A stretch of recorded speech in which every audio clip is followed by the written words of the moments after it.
Good afternoon, everyone. Thanks for joining me in this video. Today is Friday, the 24th day of October 2025. Please pay attention. Yesterday, at the annual lecture of the Muslim Congress in Kwara State chapter, held in Ilori, and themed Sharia in a pluralistic society. Sharia in a pluralistic society. Prospect challenges and strategies for effective implementation. Okay, then they made a statement, these scholars that had a meeting in Lorry yesterday. They made a meeting that there is no need to oppose Sharia in Nigeria. There is no need to oppose Sharia in Nigeria. And this is how Tribune newspaper, Tribune, right? This is what Tribune newspaper published. No justification for opposition to Sharia in Nigeria. Why are you opposing Sharia? That is what the Muslim scholars are asking Nigerians. Why don't you allow Sharia to be implemented in Nigeria? Sharia is for your own benefit, is for the benefit of not Muslims, for everybody. This was what they discussed yesterday. And this is in the wake of the rumor I am hearing that bill that have passed second reading, there is a bill in the House of Rep to remove the clause personal from the implementation of Sharia on anybody. If you remove that clause personal, the law will now affect everybody. I'm hearing the rumor that they're about to, whether to resurrect the the bill, or to bring the bill to motion again and debate on the bill again. So that is what they told me yesterday. And is this happening coincident? And Islamic scholars are sitting in Kwara State. They are saying there is no opposition. It's not good to oppose Sharia law in Nigeria. That Sharia is good for everybody. Okay, why not everybody just become Christians? You see the problem. ISWAP, Boko Haram are fighting the same thing. They are fighting for the implementation of Sharia in Nigeria, killing people, doing all those things. Then how would scholars still gather together and say that there is no need to oppose the implementation of Sharia law? No, I thought say Nigeria na secular state. You people said Nigeria is a secular state. But look at here we are. People are desperate to make sure Nigeria turns to Sharia state. You might not believe me for what I'm saying. By the way, this is not from me. This is from the Islamic scholars published by Tribune newspaper. Now, why are they making these statements? Just a day before this statement was made, there was a report that U.S. lawmaker Stutzman condemned Sharia law, joins Ted Cruz in decrying barbaric violence against Christians in Nigeria. So this U.S. lawmaker came, and the U.S. lawmaker was saying that no, this is not a right to implement Sharia in the whole Nigeria, because you said Nigeria is a secular state, right? Why are you trying to implement Sharia? Then the following day, these people gathered and said it is not good to oppose Sharia in Nigeria. That Sharia is good for both Christians and Muslims. Guys, you people don't know what is going on underground. At the beginning of this video, I told you that I had before. See, I know how I get my information. You see that bill that was stepped down, that want to remove the clause of Sharia on people in Nigeria. They want to bring the motion up and deliberate it, and they will be voting. And if they vote, the majority of people in the House absolutely want it. They will win the vote. So I do not know why people, amidst the problem we have, why is it that people keep on concentrating on religion, concentrating on implementation of Sharia, concentrating in all these things that doesn't matter? Why people are deliberately dying? People are dying like fowls, like chickens. People are just dying. People are dying.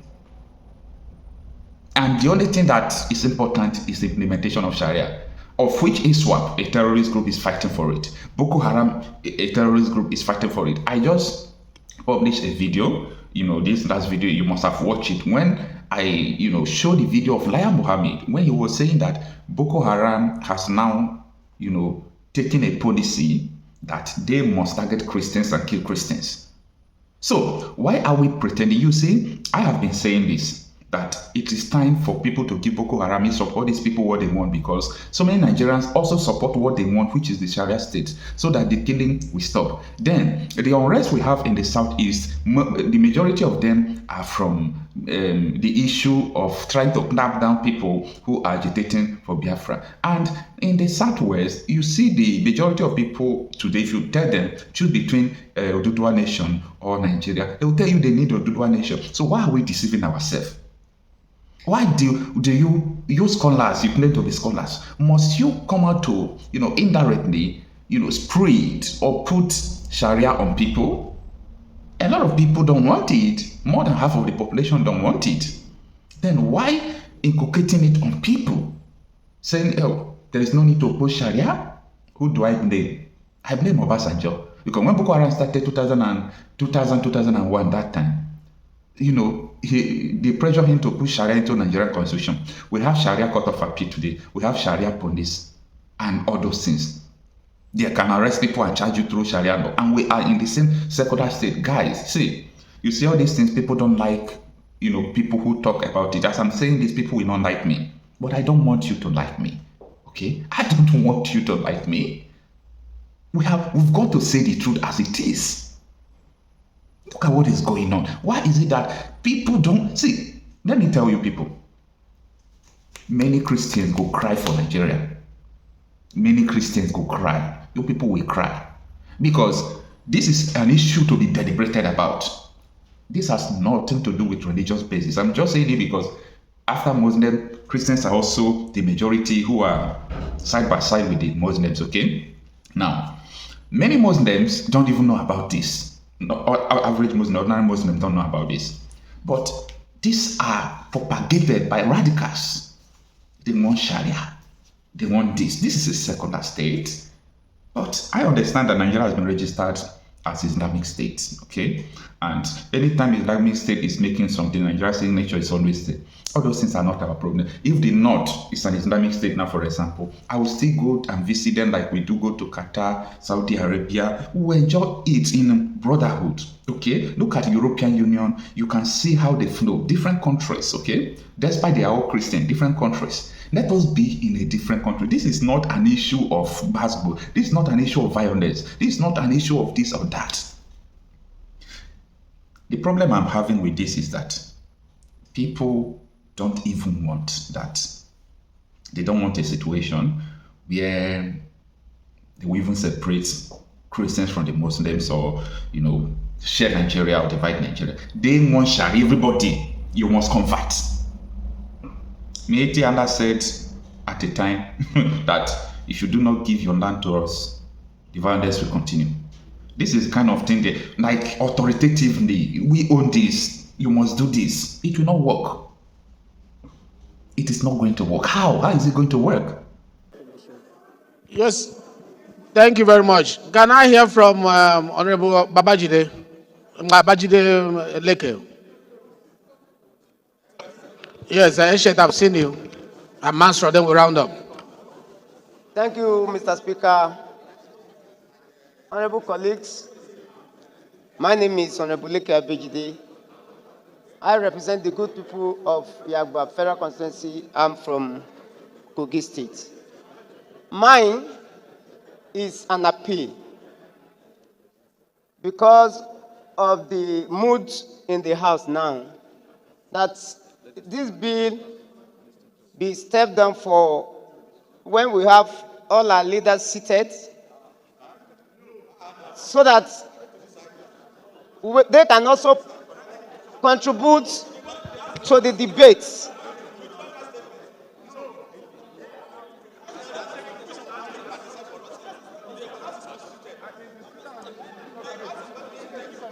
I want to appeal that if you look today now, most of the leaders are on their way to Jigawa State to commiserate with them. Because of the sensitive nature of this bill, my appeal is for us to step it down and let us have a full house and full time to discuss this bill. We cannot rush it. The way we want to rush it, it may not even get the result that we want the bill to achieve. I'm not saying the bill should not go. All I'm saying is that let us have time to discuss it in full. As I'm speaking to you, I have not seen the details of the bill. So, and for us to be able to contribute meaningfully, we need the details of this bill. Without the details of the bill, if you are talking, you are only talking to the air. Maybe is different from those sections you are quoting in the Constitution. And it may not have any issue to deal with it. Let us have the details of this bill so that we digest it and come back another day for the debate. Thank you so much, Mr. Speaker and honorable colleagues. Order, please. Order, please.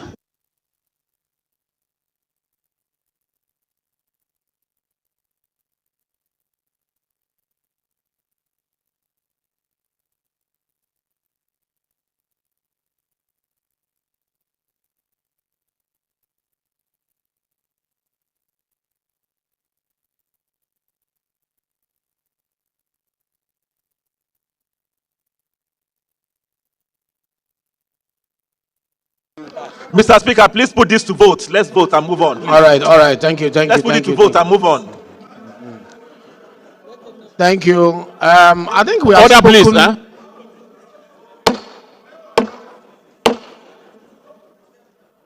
You know that our country is a unique country. No matter how you look at it, our diversity is what defines us. So when issues like this come up, it must be thoroughly looked into and should not be done in a haste. Let me ask you, how many of you have copies of this bill? If you have, I would like to know the percentage of people who have copies of this bill. And you can, if I ask you about 1 or 2 paragraphs, you read it for me. If I appoint you now and say, give me 2, 3 paragraphs in that bill, and you're able to mention it to us, it means that you have it. Let me ask you, if you know you don't have a copy, raise your hand. And it is the rule of this house that you must have a copy so that you debate from that copy. If you say you have a copy, I'll call you now and I'll ask you questions on some of the paragraphs and the sections he's referring to. You will not be able to answer it. And this issue is an issue that we need to thoroughly analyze. Please, order, please. It is our rule here that issues like this, we must have copies we look at. And if the copies are not there, we take another step. But I won't be taking that step from this chair. It will come from the House. So if the majority of the people say they don't have copies of this bill, whether it is good or bad, you don't have the copies, you need to have the copies for us to deliberate on it. Let me hear you, Nkem Kama.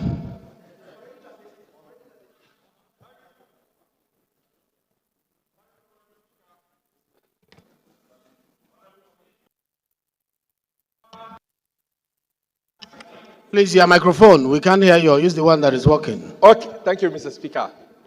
Thank you, Mr. Speaker, honorable colleagues. Kama Nkem Kama is my name. I represent the awesome people of Ohozara, Onitsha, and Igbo Federal Constituency. Mr. Speaker, I am from Ebonyi State. Mr. Speaker, this motion is a very sensitive one. This bill is a very sensitive one.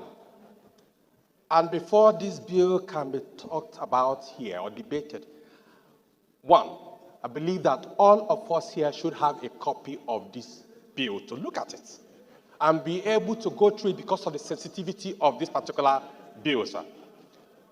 Mr. Speaker, I don't envy you today, but one thing I'm very sure, I hereby move that this bill... Please, somebody has the floor. Allow him to finish, please. then we'll recognize you. And I have the position of the Speaker.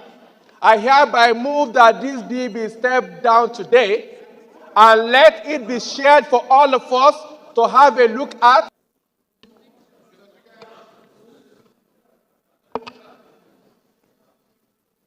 Point of order, sir. Mr. Speaker, and my very distinguished colleagues, I am Awajin Nombeg Dagomie Abiante, Mr. Speaker. Mr. Speaker, I represent Andoni Opobo Nkoro Federal Constituency. I am a Rivers man. Mr. Speaker, my very distinguished colleagues, recall that just yesterday, I had a bill to alter a section of the Nigerian Constitution as well. And concerns were raised that that portion was crafted, well crafted in the interest of the peace and unity of this country. that that amendment should be stepped down. It took just the Speaker presiding yesterday to step down that bill. One common interest for the peace, unity of this country. This is similar to what we did yesterday, Mr. Speaker. Therefore, for that same singular purpose of the unity of this country, the peace and stability of all of us, I second this motion, since it has gotten to this point, that this bill be stepped down for this moment so that we can do elaborate engagement and get back to it. Thank you, Mr. Speaker. Thank you. You know, my position as a presiding officer, I'm not to. Mr. Speaker, point of order. So when what there we'll is a do? point of order, you should take it. Mr. Speaker, point of order. You shouldn't ignore us. Please. Please. Can you hear Mr. Speaker first, please? Now, the motion here is that it be stepped down. You can say no.